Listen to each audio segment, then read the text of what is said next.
आज का जो टॉपिक है वो है शिक्षण योजना, टीचिंग प्लान। और टीचिंग प्लान को लेके हमारे मन में बहुत सारे प्रश्न हैं। पहला तो कि हम सर टीचिंग प्लान से नहीं पढ़ा सकते, पर डे पढ़ा ही नहीं सकते। दूसरा है कि सर हम विद्यालय में 2 ही टीचर हैं और कक्षाएं 5 हैं, टीचिंग प्लान तो लागू नहीं हो पाएगा। तीसरा क्वेश्चन कि जो मुझे क्वेश्चन मिला, ये अपने में अनुभव ही शेयर कर रहा हूँ, जो मुझे क्वेश्चन पूछे जाते हैं जब विद्यालय में जाता हूँ, आपके विद्यालय पहुँचता हूँ, तो कई क्वेश्चन आते हैं, क्योंकि उस क्वेश्चन हो सकता है आपके भी हों।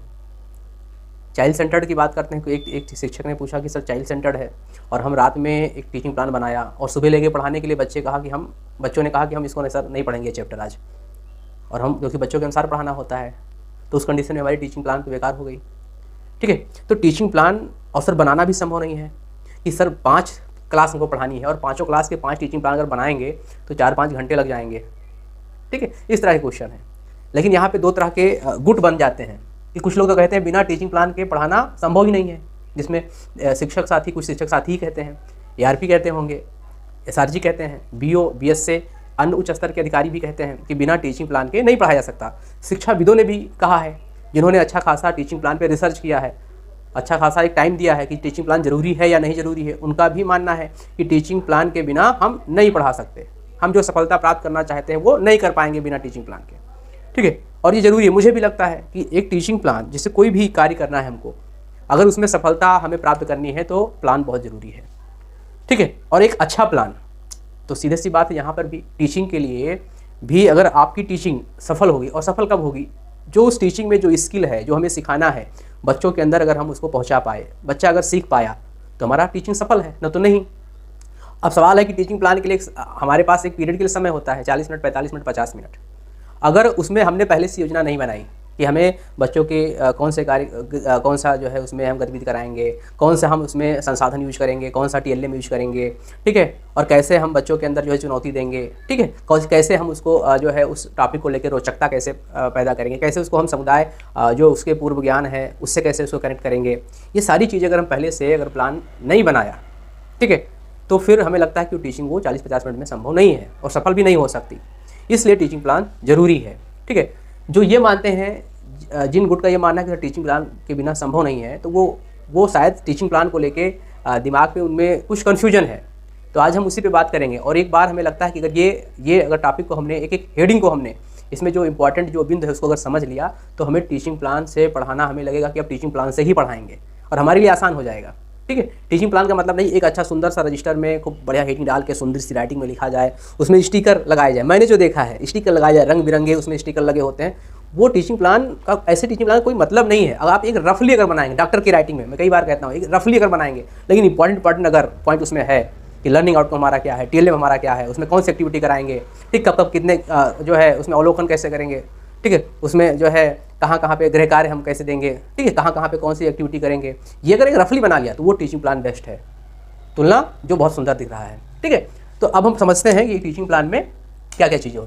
जैसे कि हम जानते हैं कि पहले एक बॉक्स बनाते हैं, ठीक है ना, बॉक्स अगर बनाएं तो सीधे अगर लिखना चाहें कि किस क्लास के लिए है, किस कक्षा के लिए है, किस विषय के लिए है, तो वो कर सकते हैं। ठीक है, वही चीज़ है, तो इसको आप सिंपल लिख सकते हैं। ठीक है, मान लिया हमने लिख दिया दिनांक, किस दिनांक को हम करेंगे। अच्छा, टीचिंग प्लान के लिए सबसे जो खास इंपॉर्टेंट बात है मैं बता दूं, कोई टीचर 5 साल से पढ़ा रहा है, कोई 10 साल से पढ़ा रहा है, कोई 20 साल से पढ़ा रहा है, और टीचिंग प्लान के लिए हर साल संघर्ष करता है। वो सिंपल तरीका है, आप एक रजिस्टर लीजिए और पेंसिल से बनाइए टीचिंग प्लान, पेंसिल से बनाइए, और एक बार पढ़ाते जाएंगे, चैप्टर का लेसन प्लान बनता जाएगा, और पेंसिल से जब बन के तैयार होगा 1 साल लग जाएगा पढ़ाते पढ़ाते, थोड़ा सा मेहनत करना पड़ेगा थोड़ा सा, लेकिन अगले साल वही टीचिंग प्लान फिर आप इस्तेमाल कर सकते हैं। थोड़ा परिवर्तन करना है, आप इरेजर से उसको मिटाया और ऐड कर दिया नई चीज़ें, कितना आसान है। तो पेंसिल से टीचिंग प्लान बनाए, सबसे बेस्ट है। ठीक है, वो आपको पूरी लाइफ काम आने वाला है, उसमें आप परिवर्तन भी कर सकते हैं, अच्छा भी लगेगा, नई चीज़ें ऐड कर सकते हैं उसमें। ठीक है, तो पहले हम क्या, दिनांक डाल दिया, कक्षा डाल दिया, कौन से कक्षा में हमें पढ़ाना है ये मेंशन कर दिया। ठीक है, इसके साथ साथ जो है समय कर दिया, ठीक है, विषय कर दिया, कौन सा विषय है, समय है, वादन है, दिन है, ये तो आपके ऊपर है जितना जोड़ना चाहें, लेकिन इंपॉर्टेंट क्या है, दिनांक, कक्षा, विषय और समय। अब पहली जो हेडिंग है टीचिंग प्लान की, पहली हेडिंग जो सबसे इम्पॉर्टेंट है, इससे इम्पॉर्टेंट उस लेसन प्लान में कुछ भी नहीं है, वो है लर्निंग आउटकम। इसको हम सीखने का प्रतिफल भी कहते हैं। ठीक है, तो ये सबसे इम्पॉर्टेंट है। अब सवाल है कि लर्निंग आउटकम को लेके कन्फ्यूजन है कि लर्निंग आउटकम जो है हमें कहाँ मिलेगा, कैसे डिसाइड करेंगे? लर्निंग आउटकम एनसीईआरटी ने डिसाइड किया है, और एनसीईआरटी ने डिसाइड किया है कि किस आयु वर्ग के बच्चों को हमें दक्षताओं में क्या सिखाना है, या किस आयु वर्ग के बच्चों को कौन सी दक्षता आनी चाहिए। तो लर्निंग आउटकम जो है, किस कक्षा में किस आयु वर्ग के बच्चों को कौन सी दक्षता आनी चाहिए, ये एनसीईआरटी ने डिसाइड किया। अगर हम एक लाइन में अगर इसकी बात करें कि नहीं सर एक लाइन में डेफिनेशन बताइए, वास्तव में इसका क्या अर्थ है, अगर वास्तविक इसका अर्थ देखें तो लर्निंग आउटकम का मतलब है कि जिस भी कक्षा में हम पढ़ा रहे हैं बच्चों को, जो दक्षताएं हमने पढ़ाया है बच्चों के अंदर वो दिखने लगे पढ़ाने के बाद। आउटकम है ना लर्निंग आउटकम, जो हमने लर्न कराया है बच्चों के अंदर वो दिखने लगे, वो लर्निंग आउटकम है। सिंपल सा अगर आसान भाषा में कहें कि लर्निंग आउटकम क्या है, लर्निंग आउटकम का मतलब दक्षताएं हैं, वो दक्षताएं जो हमें निर्धारित कक्षाओं के लिए निर्धारित की गई हैं, वो हमें बच्चों को वो सिखाना है। ठीक है, लर्निंग आउट। अब सवाल है मिलेगा कहाँ? ठीक है, तो देखिए कक्षा 1, 2, 3, 4, 5, 6, 7, 8 सभी पाठ्य पुस्तकों में शुरू में ही लगाया गया है। मैं हमारे पास एक पुस्तक है, मैं दिखा देता हूँ। ये है कक्षा 5 की वाटिका। ठीक है, हिंदी की जो पुस्तक। अब इसमें देखते हैं, अब इस पुस्तक में हम जानते हैं ना पाठ लिखा हुआ है, और हम करते क्या, पाठ पढ़ाते हैं। तरीका बहुत गलत है ये, कि हम सीधे पाठ से नहीं पढ़ा सकते। जो पुस्तक बनाई गई है इसके अर्थ को भी हम नहीं समझ पा रहे हैं। ये पुस्तक हमें हमारी सहायता के लिए बनाई गई है, और कौन सी सहायता, कि कक्षा 5 में हिंदी में कौन सी स्किल बच्चे के अंदर आनी चाहिए या हमें सिखानी है, उसकी सहायता के लिए पाठ्य पुस्तक बनाई गई है। बाकी पाठ्य पुस्तक का यूज इस तरह नहीं है जिस तरह हम कर रहे हैं कि आज पहला पाठ पढ़ा दिया, आज दूसरा पाठ पढ़ा दिया, तीसरा पाठ पढ़ा दिया। ये तरीका गलत है। अब इसमें देखिए कि शुरुआत में ही यहाँ पे लगाया गया है पेज नंबर 7, बाल वाटिका पुस्तक कक्षा 5 की वाटिका, पेज नंबर 7 पे लगाया गया है लर्निंग आउटकम। आप देख सकते हैं यहाँ पे लिखा हुआ है। ठीक है, लर्निंग आउटकम। और इसमें ये बताया गया है कि इस आयु वर्ग के बच्चों को ये स्किल आनी चाहिए। मैं एक लर्निंग आउटकम पढ़ता हूँ कि सुनी व पढ़ी रचनाओं की विषय वस्तु, घटनाओं, चित्रों, पात्रों के शीर्षक आदि के विषय में बातचीत करते हैं, प्रश्न पूछते हैं, अपनी राय देते हैं और अपनी बात रखने के लिए तर्क देते हैं। ये पहला जो है ये स्किल है हिंदी में हमें बच्चे के अंदर डेवलप करनी है। ठीक है, तो ये हम यहाँ लिख देंगे। इसको तोड़ सकते हैं छोटे छोटे। किसी दिन हम फिर इसे एक बात आपसे डिस्कस करेंगे इस बार पे कि लर्निंग आउटकम जो है उस डिटेल में डिस्कस करेंगे। उसमें नेस्टेड लर्निंग आउटकम क्या है, फोकल लर्निंग आउटकम क्या है, उप लर्निंग आउटकम क्या है, तो वहाँ पे हम डिटेल में डिस्कस करेंगे। यहाँ पे नहीं डिस्कस करेंगे कि ऑलरेडी वैसे वीडियो बहुत बड़ा हो जाएगा। तो यहाँ पे जो है ये लर्निंग आउटकम हमको यहाँ लिखना है। 60 भाषा में लिख दीजिए, इसको तोड़ तोड़ के लिख दीजिए। पूरा एक दिन तो डेवलप नहीं कर पाएंगे ना, कि वो अपनी राय भी देता हो, प्रश्न भी पूछता हो, तर्क भी करता हो। ठीक है, किसी दिन हमने जो है बात कर लिया कि वो प्रश्न जो पूछता हो, किसी पे वो है तर्क वाला जो है हमने लर्निंग आउटकम ले लिया, तो इसको हम यहाँ पे लिखेंगे इस लर्निंग आउटकम पे। टीजी की बात करें तो टीजी में भी ऊपर मोटे मोटे अक्षरों में लर्निंग आउटकम लिखा है कि क्या आज हम बच्चों में कौन सी स्किल है जिस पे हम काम करेंगे। ठीक है, और इसका सेंटेंस भी ध्यान रखिएगा। सेंटेंस देखिए क्या लिखा है, बात रखने के लिए तर्क देते हैं, व्यक्त करते हैं। हमने कहा ना लर्निंग आउटकम की हमने डिफिनेशन बात की ना, कि जो बच्चों के अंदर परिलक्षित होती है। ठीक है, अब हम बात करेंगे यहाँ पे दूसरी जो हेडिंग है वो है यहाँ पे प्रकरण या इकाई का नाम या चयनित पाठ।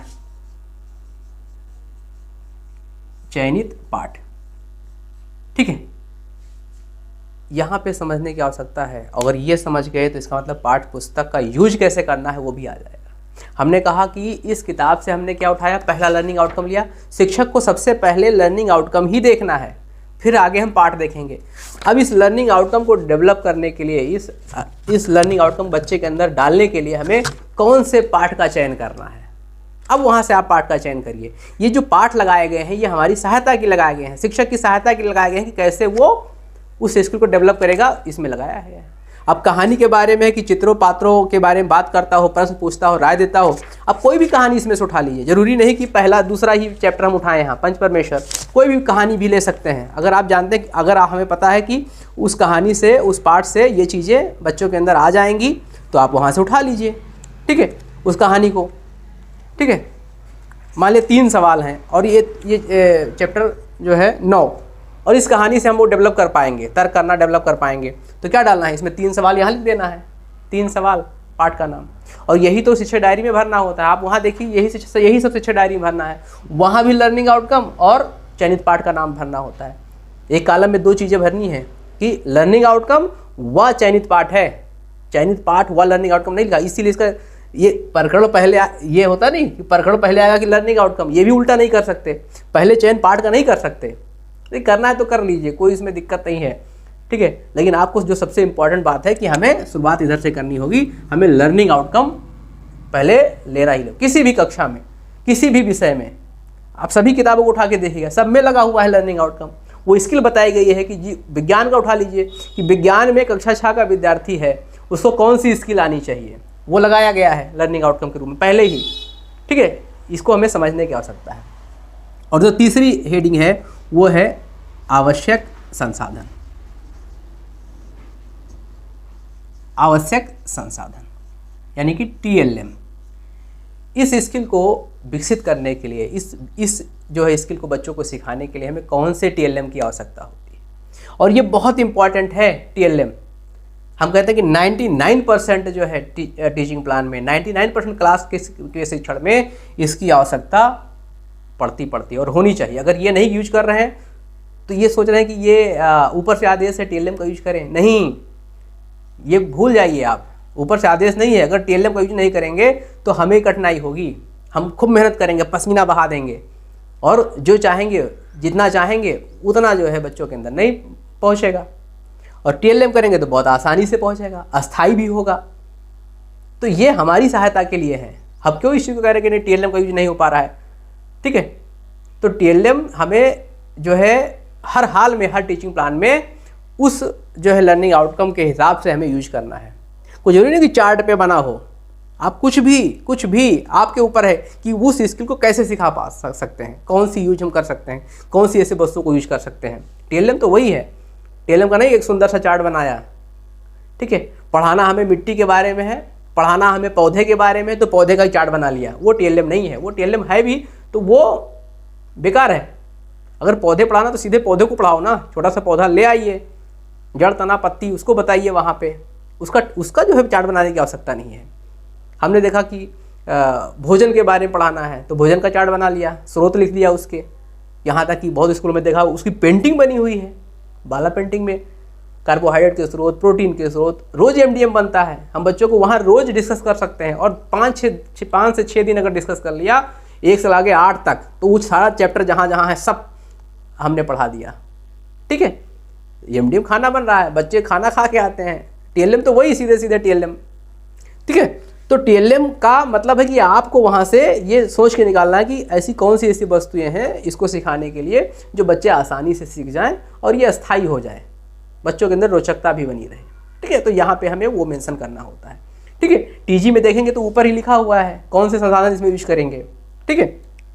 अब बात करते हैं शिक्षण, अगली हेडिंग है शिक्षण अधिगम प्रक्रियाएं, गतिविधियां। ये बहुत इंपॉर्टेंट है। इसमें क्या लिखेंगे, और यही हेडिंग जो है आपके शिक्षक डायरी में है। अगर इसको समझ गए तो शिक्षक डायरी में भी भरना आसान हो जाएगा। इसी का तो संक्षिप्त रूप भरते हैं हम वहाँ, ठीक है। अब इसमें क्या रहेगा, शिक्षण अधिगम प्रक्रिया में क्या रहेगा, गतिविधियां में क्या रहेगा। इस स्किल को सिखाने के लिए हम कौन कौन से एक्टिविटी और कौन कौन से कार्य कक्षा में करेंगे। इसके 3 खंड हैं।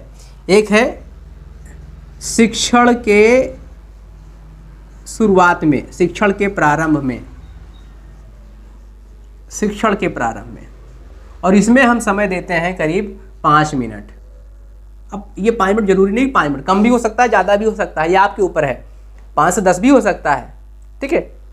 तो अब हम क्या करेंगे, शिक्षण के प्रारंभ में क्या करेंगे। शिक्षण के प्रारंभ में एक तो कई चीज़ें हैं। देखिए, कक्षा में जो बच्चे बैठे हैं जरूरी नहीं वो कक्षा में हो, उनका मन कहीं और लगा हो, मन कहीं और है, कहीं जिससे झगड़ा करके आया है, कहीं उसका कुछ चीज़ गायब हो गई, उसमें दिमाग है, तो सीधे हम टॉपिक को शुरू नहीं कर पाएंगे।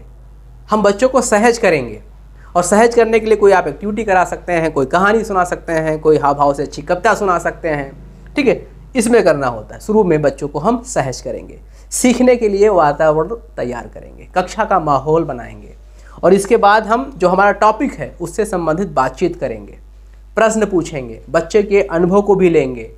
बच्चों के जो अनुभव अगर हम ले रहे हैं वहाँ पे पूर्व ज्ञान से बच्चों को जोड़ने की कोशिश करेंगे, समुदाय से कनेक्ट करने की कोशिश करेंगे, पर्यावरण एटमॉस्फेयर से कनेक्ट करने की कोशिश करेंगे। जो चीज़ें टॉपिक है वो बाहर कहाँ पे है और कैसे है, इस 5 मिनट में हम आपस में बातचीत करेंगे और हमारी जो है कक्षा का शुरुआत, शिक्षण शुरू हो जाएगा यहाँ पे, ठीक है। तो दूसरा इसकी जो सब हेडिंग है शिक्षण के दौरान, शिक्षण के दौरान, और ये इम्पॉर्टेंट है शिक्षण के दौरान, ठीक है, क्योंकि इस पे जो समय है हमारा 20 से 25 मिनट है, और ज़्यादा भी हो सकता है, कम भी हो सकता है। ये सबसे मेन जो है हेडिंग है, इस पूरे का मेन जो है यही है। इसमें क्या करेंगे, ये इसमें हम गतिविधियाँ कराएंगे, अभ्यास के लिए गतिविधि, ठीक है। इसमें शिक्षण के दौरान में एक्टिविटी को रखते हैं, ये बहुत इंपॉर्टेंट है, एक्टिविटी को रखते हैं। कभी होता नहीं कि हम किसी टॉपिक को पढ़ाना, लेक्चर देके पढ़ा के चले आए। अगर लेक्चर देके पढ़ा रहे हैं तो आपका ना तो कक्षा चाइल्ड सेंटर्ड है और ना तो विद्यालय चाइल्ड सेंटर्ड है, और हम जानते हैं कि इस समय हम चाइल्ड सेंटर्ड पे फोकस कर रहे हैं, ठीक है। और ये अगर एक्टिविटी नहीं करा पाए, और वो एक्टिविटी, क्योंकि एक्टिविटी पे हम किसी दिन बात करेंगे, ठीक है, ये एक्टिविटी में इरेक, क्योंकि सारी जो एक्टिविटी होती है वो इसी पे बनी होती है, इसी कॉन्सेप्ट पे, इरेक कॉन्सेप्ट पे, ठीक है। एक्सपीरियंस, रिफ्लेक्शन, एप्लीकेशन और कंसोलिडेशन, इसी पे बनाई जाती है एक्टिविटी। उस एक्टिविटी में रोचकता भी हो और चुनौती भी हो, सारे बच्चों की जो है सहभागिता हो, सारे बच्चों को अवसर मिल रहा हो, ठीक है। गतिविधियाँ जो है के बारे में हम बात करेंगे किसी दिन, और कि कैसे इसको गतिविधि हम कैसे बना सकते हैं। वैसे एक से आगे इसमें तो गतिविधि बहुत मिल जाएगी आपको। आप दीक्षा पे ले लीजिए, अब इसी चैप्टर को पढ़ाना था मान लिया, ठीक है, या आपने जो भी चयन किया उसमें बार कोड दिया हुआ है पार्ट में, आप दीक्षा ऐप से उसको स्कैन कर लीजिए, वहाँ पे आपको गतिविधि मिल जाएगी, सारा कुछ मिल जाएगा। सिंपल है, अब तो कहीं ढूंढने की आवश्यकता नहीं, इतना हमें मेहनत करने की आवश्यकता है, बहुत सिंपल हो गया। इस डिजिटल के ज़माने में हमें बहुत सारी चीज़ें अब मुहैया हो रही हैं, ठीक है। लर्निंग आउटकम लगा के दे दिया गया, कैसे पढ़ाना है पार्ट को वो भी दे दिया गया। अब 1 से 3 तक तो कुछ करना है, उसमें टीजी दे दिया गया है, ठीक है, एक प्लान बना के दे दिया गया है, ठीक है। तो हमें अब बहुत सिंपल हो गया है।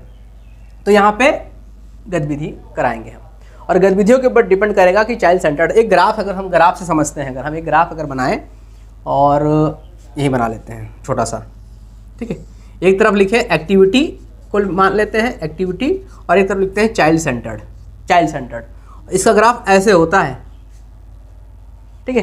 देखिए इसमें ज़्यादा समझाने के लिए मैंने बनाया है ग्राफ, ठीक है, क्योंकि एक्टिविटी जितनी ज़्यादा होगी, बच्चों की सहभागिता जितनी ज़्यादा होगी, वो क्लास, वो स्कूल चाइल्ड सेंटर्ड उतना ज़्यादा होगा, ये बढ़ता जाएगा। एक्टिविटी को बढ़ाएंगे हम तो क्लास चाइल्ड सेंटर्ड होगा, एक्टिविटी को कम करेंगे तो वो टीचर सेंटर्ड होगा। तो हमें टीचर सेंटर्ड नहीं, हमें चाइल्ड सेंटर्ड पे काम करना है, हमारी कक्षा स्कूल सब चाइल्ड सेंटर्ड हो, ठीक है। अब तीसरी जो सब हेडिंग है वो है शिक्षण के अंत में। अब अंत में 2 चीज़ें आएंगी यहाँ पे, एक तो समेकन करेंगे हम, इसके लिए समय जो है 5 से 10 मिनट है, समेकन, ठीक है, व आकलन, ठीक है, आकलन भी हम डिस्कस करेंगे, ठीक है। समेकन जो हमने ओवरऑल जो हम जिस टॉपिक बात कर रहे हैं उसका समेकन करने की कोशिश करेंगे, सामने बच्चों के सामने उसको रखेंगे, और आकलन भी करेंगे कि बच्चे कितना सीख पाएँ। देखिए यहाँ पे जो आकलन है, आकलन हमें हर स्टेप पे अपनाना है। आकलन का तरीका आप जानते हैं, वो अवलोकन भी हो सकता है, वो और अन्य माध्यम भी हो सकता है, बातचीत से भी हम आकलन कर लेते हैं। यहाँ पे बातचीत ही तो कर रहे हैं, तो हम जानते हैं कौन बच्चे के अंदर अपूर्व ज्ञान से जो है कौन जुड़ पा रहा है, कौन नहीं जुड़ पा रहा है, कौन क्लास में है, कौन नहीं है, क्या समस्या है, हम यहाँ से कर सकते हैं, ठीक है।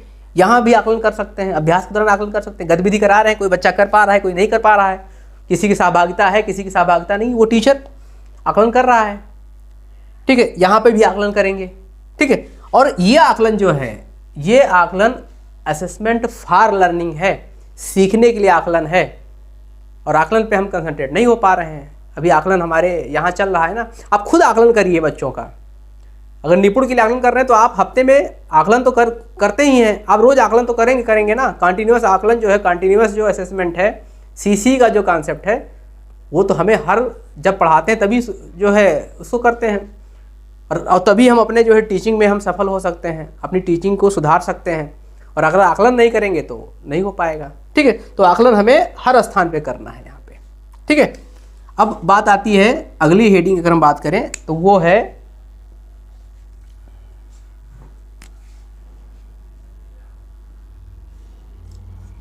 गृह कार्य, असाइनमेंट, और इसमें हम उससे संबंधित गृह कार्य देंगे। गृह कार्य में देखिए शिक्षक इतनी चालाकी कर सकता है, अगर आपके यहाँ एसएमसी एक्टिव नहीं है, अभिभावक एक्टिव नहीं है, तो गृह कार्य ऐसे दीजिए जिसमें वो बच्चा अभिभावक से जुड़े, अभिभावक से पूछे। ठीक है, अब कक्षा 5 में मान लीजिए कक्षा 5 का बच्चा है और गृह कार्य हमने ऐसा दे दिया कि मान लिया लिखने वाला है, नहीं लिख पा रहा है अभी, तो भाई वो पूछ के आए बताए, वो भी आप आंसर उसको मान लीजिए, सबमिट मान लेते हैं कि वो आंसर वो भी सही है उसका। जो भी नहीं लिखना जानता है, कोई ऐसा टॉपिक है, कोई कहानी है, वो कोई भी विषय में हो सकता है, तो वो ओरल बताए, वो भी हम मान सकते हैं। ठीक है, तो गृह कार्य अभिभावक को इसमें शामिल करिए, अगर हमें अभिभावक को जोड़ना है अपने विद्यालय से। ठीक है, और फिर लास्ट में है इस शिक्षण योजना के ऊपर स्व आकलन।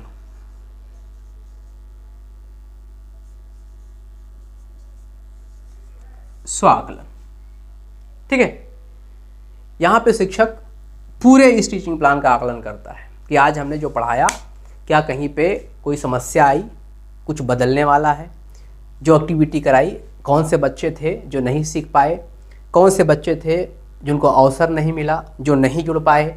ठीक है, वो सारी चीज़ें इस स्वाकलन में मेंशन कर सकता है कि इस शिक्षण योजना में क्या सुधार करने की आवश्यकता है, कौन से बच्चों पे क्या कितना हमें और अलग से काम करने की आवश्यकता है, ताकि अगली जो जब टीचिंग प्लान बनाए तो उसमें उस चीज़ को रख सके। और अगली जो टीचिंग प्लान बनाएगा वो इससे जुड़ी होनी चाहिए। ऐसा नहीं कि आज यहाँ इस विषय में और कल दूसरा टॉपिक उठा लिया कहीं भी इससे। एक दूसरे से अगर शिक्षण योजना अगर इस स्किल को लेके है तो आपस में जुड़ी होनी चाहिए, वो सबसे बेहतर शिक्षण योजना जो है मानी जाती है। तो यहाँ पे हमने एक बहुत शार्ट रूप में डिस्कस कर लिया है एक इस प्रारूप को कि कहाँ पे क्या लिखनी है, और यही शिक्षक डायरी में भी लिखनी है। अभी भी अगर कहीं पे डाउट हो, ठीक है, मैंने एक कोशिश की है, मैंने अपनी बात आपसे शेयर की है। अगर कहीं पे लगे कि कहीं पे अभी समस्या है तो आप मुझे हमारे व्हाट्सएप नंबर पे या कमेंट्स में इस चीज़ को लिखें। आगे हम अब इसके बाद में हम बात करेंगे कि एक शिक्षण योजना मैं यहाँ पे बना के दिखाता हूँ। ठीक है, बना के दिखाता हूँ। देखिए, अगर ये सीख गए तो क्या होगा कि टीचिंग जो टीचर गाइड है वहाँ पे भी बहुत आपको आसानी होगी। दो शिक्षण योजनाओं को जोड़ सकते हैं, एक शिक्षण योजना को तोड़ सकते हैं। जो टीजी में दी गई है उसमें आप जोड़ भी सकते हैं, तोड़ भी सकते हैं। वो आपके लिए बहुत आसान हो जाएगा। अब हम आगे बात करेंगे, ठीक है, क्योंकि ये वीडियो ऑलरेडी काफ़ी बड़ा हो गया है, तो हम नेक्स्ट वीडियो में बात करेंगे। एक बना के मैं दिखाऊंगा, ठीक है। फिर एक शिक्षक डायरी को भी भरना मैं बताऊंगा, कैसे शिक्षक डायरी में क्या क्या हम भरें और कैसे भरें, ठीक है। ये काम बहुत आसान है, अगर समझ लिया। हेडिंग मत डालिए, ये भी चलेगा। अगर हेडिंग नहीं डाल पा रहे हैं तो भी कोई नहीं, सीधे सीधे दिनांक, कक्षा, विषय और ये डाला, लर्निंग आउटकम ये है और प्रकरण ये है और ये हम टीएलएम यूज करेंगे और ये एक्टिविटी कराएंगे, बिना हेडिंग के। एक रफली एक रजिस्टर पे बहुत जल्दी जल्दी में ऐसे लिख रहे हैं, डॉक्टर की राइटिंग लिख रहे हैं। क्यों? क्योंकि हमें समय बचाना है। 2 से 3 मिनट 4 मिनट में एक प्लान बन जाएगा, बहुत सिंपल है। और अगर आप एक रजिस्टर में बहुत अच्छा सुंदर राइटिंग बना के लिखेंगे, ठीक है, तो फिर बनाइए 20-25 मिनट में एक प्लान, वो संभव ही नहीं है, नहीं कर पाएंगे आप, बोर हो जाएंगे, बहुत कठिन लगेगा। तो सिंपल है। क्यों इस तरह मैं कह रहा हूँ? क्यों? समय बचेगा। टीचिंग प्लान किसी को दिखाने के लिए नहीं है, शिक्षक डायरी किसी को दिखाने के लिए नहीं होता है। शिक्षक डायरी और टीचिंग प्लान मुझे खुद देखने के लिए होता है, शिक्षक को खुद देखने के लिए होता है। अगर कोई आता है देख लेता तो ठीक है, दिखाइए उसको, बता दीजिए क्या क्या आप यहाँ पे क्या मेंशन किया है, ठीक है। तो फिर सुंदर राइटिंग बहुत अच्छा से समय उसमें लगाने की आवश्यकता कहाँ है, ठीक है। हम तो कह रहे हैं कि ये हेडिंग मत डालिए, केवल ये लिख दीजिए लर्निंग आउटकम, ये रियोर ये चलेगा। लेकिन बिना टीचिंग प्लान के अगर पढ़ा रहे हैं तो फिर मेहनत बहुत करेंगे, रिजल्ट बहुत कम आएगा। और पेंसिल से बनाइए, अगले साल भी पढ़ाना है। अगर यही होता, अगर पेंसिल से बनाए होते, जरा सोचिए 3 साल हो गया, 4 साल हो गया, 5 साल छा, आज हमारे पास पूरी किताब की एक प्लान होता, खुद का एक प्लान होता, और इरेजर से मिटा मिटा के उसमें ऐड करते रहते। तो अगर अभी भी अगर आप चाहें तो आप एक टीचिंग प्लान आप बनाएं, वो पेंसिल से बनाएं, पेंसिल से बनाएं, अच्छा रहेगा। जब चाहेंगे जो चीज़ें ऐड कर लेंगे, ठीक है। तो फिर हम डिस्कस करेंगे नेक्स्ट वीडियो में कि एक टीचिंग प्लान जो है मैं बना के यहाँ दिखाऊंगा। और शिक्षा डायरी पे हम बात करेंगे, शिक्षा डायरी में क्या भरना। अब तो शिक्षा डायरी आसान हो गया भरना, यही चीज़ें तो भरनी है वहाँ पे संक्षिप्त रूप में, एक्टिविटी को डिटेल में नहीं लिखेंगे, वहाँ पे लिख देंगे। और ये भी इतना आसान है कि फला शिक्षण योजना के द्वारा हम क्लास में पढ़ाएंगे, इस कॉलम में जहाँ पे वो पूछता है उसमें शिक्षा डायरी में, इसमें तो वही लिखेंगे, इसमें तो वही। शिक्षा डायरी भरना बहुत आसान है, बहुत कम समय में, मिनटों में शिक्षा डायरी भर जाती है, ठीक है। तो हम एक एक चीज़ों की यहाँ पे चर्चा करके आगे बढ़ेंगे।